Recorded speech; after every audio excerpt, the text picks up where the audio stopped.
All right, Ben Thomas here with AL.com, along with my friends and colleagues, Michael Brannon from Fox 10, the venerable Pigskin Pete from WNSP. We've just finished day 2 of Mobile County Media Days, 22 schools in 2 days. It's a lot, Ben. It's a lot. It was a lot. Michael, what comes to your mind about today? Today, a lot of things stuck out. Notably, the new faces. I talked about that yesterday. I think that's probably the reoccurring theme that we're going to see throughout the entire season. The new faces, the new coaches that are going to be in high school football, all the way from 1A to 7A. I mean, we saw John Beverly today from Chickasaw. Who's a new face over there coming from St. Luke's, and then we saw at St. Luke's Ron Lee coming in today. So we've seen a bit of a flip-flop of coaches and new faces, and I think that's probably the biggest storyline that I think is coming out of today. Yeah, I thought Ron Lee, great to see him back after a year. Going to be interesting to see what he does at St. Luke's. And Jamie Williams at Gulf Shores came from Homewood. I was really impressed with his confidence, going to install the wing tee. What did you think about him? I was impressed too. I think Gulf Shores has a great hire when they picked him up. He talked about his days at Auburn. He played under Pat Dye and Terry Bowden both. Talked about the influence of several of the quarterbacks that played at Auburn, Patrick Nix and Stan White. He still communicates with those guys, and you could tell the players when they were just listening to him talk, they bought into it, and there's a close relationship. And it was great to see Ron Lee back. Ron Lee, I think, really missed the game, and you could tell it when he got up in the podium today. So I think that St. Louis got a good hire there. When we look at 7A, I think that's an interesting thing coming out of here. We had Murphy today, we had Davidson, we had Theodore, and I told all 3 of the coaches I have no idea how to pick them.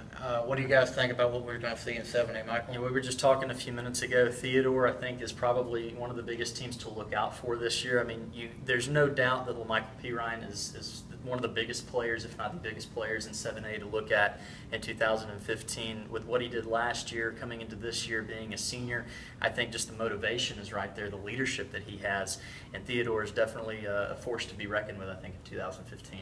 Pigskin, what did you think about 7A? Theodore just missed the playoffs last year, 5-5, and they've got a lot of players back, and I'll agree. Michael P. Ryan, he's going to carry the team a lot this year. The coach mentioned that. He's the workhorse. But they've got a lot of other talent too, and I'm sure that Eric Collier and his group they're going to make the playoffs, in my opinion. And also watch out for Davidson. Davidson, uncharacteristic for a Fred Riley team to go 3-7.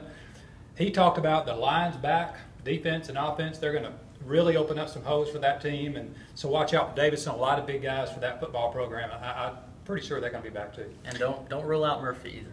Yeah, I mean, I think it's throw a hat and see who comes out. That's a great reach.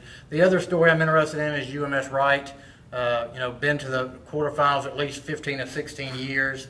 A big question this year with Troy Dixon leaving, where they're going to be. Do you guys expect them to be deep in the playoffs again? They certainly expect to be.